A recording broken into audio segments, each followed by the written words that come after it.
So hello everyone. आज हम पढ़ने वाले हैं ग्लोबलाइजेशन, जिसे हम बहुत ही जल्दी ख़त्म भी कर देंगे। अब शुरुआत होने से पहले चैनल सब्सक्राइब कर दीजिएगा। सेकेंड, इंस्टाग्राम पेज का लिंक बायो में है, सॉरी डिस्क्रिप्शन में, उसको भी ज्वाइन कर लीजिएगा। और टेलीग्राम चैनल भी ज्वाइन कर लीजिएगा। इसी के साथ शुरू करते हैं हम ग्लोबलाइजेशन। बेसिकली हम इस चैप्टर में देखने क्या वाले हैं, बहुत छोटा ही चैप्टर है। पहला, ग्लोबलाइजेशन क्या है, डिफिनीशन, व्हाट इज डिफिनीशन क्या है ग्लोबलाइजेशन की। उसके बाद से कौन कौन से फैक्टर्स हैं जो ग्लोबलाइजेशन को अफेक्ट करते हैं। उसके बाद से वर्ल्ड ट्रेड ऑर्गेनाइजेशन क्या है, इम्पैक्ट क्या है ग्लोबलाइजेशन का इंडिया पे, और फेयर ग्लोबलाइजेशन के बारे में।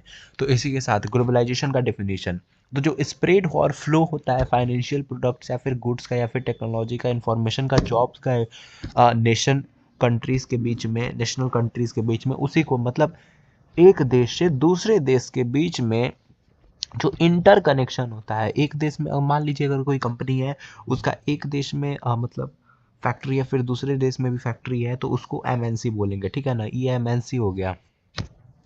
बट ग्लोबलाइजेशन मतलब एक दूसरे से दूसरे जगह जा रहा है, मतलब जैसे कि हमारा जो स्प्रेड होता है, जैसे मूवमेंट ऑफ पीपल हो गया, जो एक कंट्री से दूसरे कंट्री जाते हैं, ग्लोबलाइजेशन के कारण से ही हो पाता है। तो बेसिकली बस यही है ग्लोबलाइजेशन, स्प्रेड और flow of financial products, goods, technology from across national borders and cultures.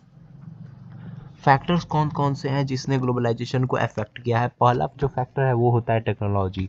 ये एक मतलब प्राइमरी फैक्टर है जिसने ग्लोबलाइजेशन की प्रोसेस को और भी ज़्यादा इम्प्रूव किया है।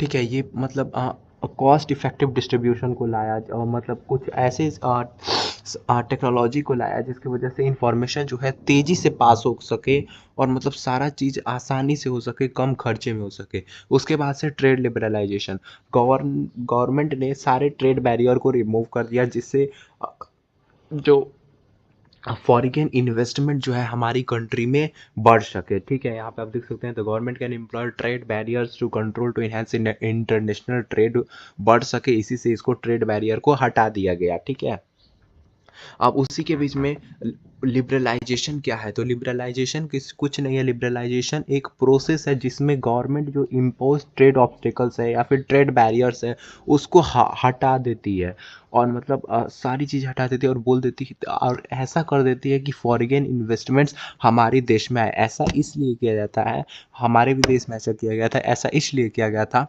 ताकि उस टाइम पे हमारे छोटे छोटे मतलब प्राइमरी प्रोड्यूसर्स थे, उनको भी अपनी प्रोडक्ट को मार्केट में लाने का मौका मिलना चाहिए। अगर पहले ही मतलब बाहर की कंपनीज आ जाएंगी तो उनके प्रोडक्ट्स नहीं बिकेंगे, इसी की वजह से उस टाइम पे इसको लाया गया था।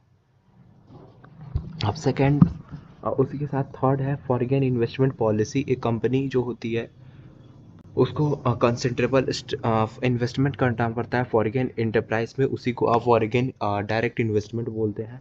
इन्वेस्टमेंट जो होता है एक मटेरियल सोर्स के भी बेसिस पे हो सकता है, कंपनी के टेरिटरी को एक्सपेंड करने के लिए भी। उसके बाद से वर्ल्ड ट्रेड ऑर्गेनाइजेशन एक पार्ट होता है। वर्ल्ड ट्रेड ऑर्गेनाइजेशन 1947 में जनरल अरेंजमेंट पे ट्रैफ और ट्रेड पे हुआ था। वर्ल्ड ट्रेड ऑर्गेनाइजेशन एक ग्लोबल ऑर्गेनाइजेशन है जो कि देखती है, 164 मेंबर है कंट्रीज में इसमें, जो कि देखती है कि ट्रेड अच्छा से हो रहा है या फिर नहीं इंटरनेशनल ट्रेड पे। ठीक है, इसका काम बस यही है कि ये देखे कि ट्रेड स्मूथली हो रहा है, बस यही सिंपल सा। अगर कोई डिस्प्यूट राइज होता है तो वो world trade organisation WTO try करता है कि उसको वो रिजॉल्व कर सके। और हाँ, ये ही उसका ये है। उसके बाद से इम्पैक्ट क्या हुआ ग्लोबलाइजेशन का इंडिया पे, तो एमएनसीज ने जैसे जैसे अपना इन्वेस्टमेंट बढ़ाया इंडिया में लास्ट 20 ईयर्स में, ये इंडिकेट करता है कि इंडिया प्रॉफिटेबल हुआ उस टाइम से। क्योंकि जैसे जैसे एमएनसीज आई तो इंडिया में फॉरेन इन्वेस्टमेंट बढ़ा, और फॉरेन इन्वेस्टमेंट बढ़ा तो देश की कंट्री इकोनॉमी बूस्ट हुई। उसके बाद से एमएनसी जो है वो किस में अपना इंटरेस्ट ज़्यादा दिखाती हैं, अर्बन इंडस्ट्रीज़ में, और जैसे कि इलेक्ट्रॉनिक्स में ज़्यादा वो दिखाती हैं। ठीक है ना, और क्योंकि और इसी के कारण से नई एम्प्लॉयमेंट भी जनरेट हो पाता है एक कंट्री में, और लोकल उसके अलावा बहुत सारी चीज़ें को भी मतलब फ़ायदा मिलता है इससे। अब जो सेकंड ये तो पहला था। अब सेकंड ये था कि जैसे जैसे एमएनसीज हमारे देश में भी आई, नई नई कंपनीज आई, नई नई कंपनी सेटअप हुई, तो इससे कंपटीशन बढ़ा और इंडिया के लोगों ने भी चाहा कि हमारा माल बिके। इसी से उन्होंने भी बेटर क्वालिटी प्रोडक्ट्स दिया विथ मिनिमल प्राइस। ठीक है, और इससे किसका फ़ायदा हुआ? इससे लोगों का फ़ायदा हुआ। ठीक है। फेयर ग्लोबलाइजेशन क्या है? फेयर ग्लोबलाइजेशन मतलब ये पॉसिबिलिटी प्रोवाइड करता है ताकि हर कोई अच्छे से ट्रेड कर पाए और ग्लोबलाइजेशन का फ़ायदा उठा पाए। अब गवर्नमेंट का क्या क्या स्टेप होना चाहिए इसमें? तो पहला जो मैं स्टेप होना चाहिए कि लेबर प्रोटेक्टेड हो और लेबर रूल्स फॉलो हो।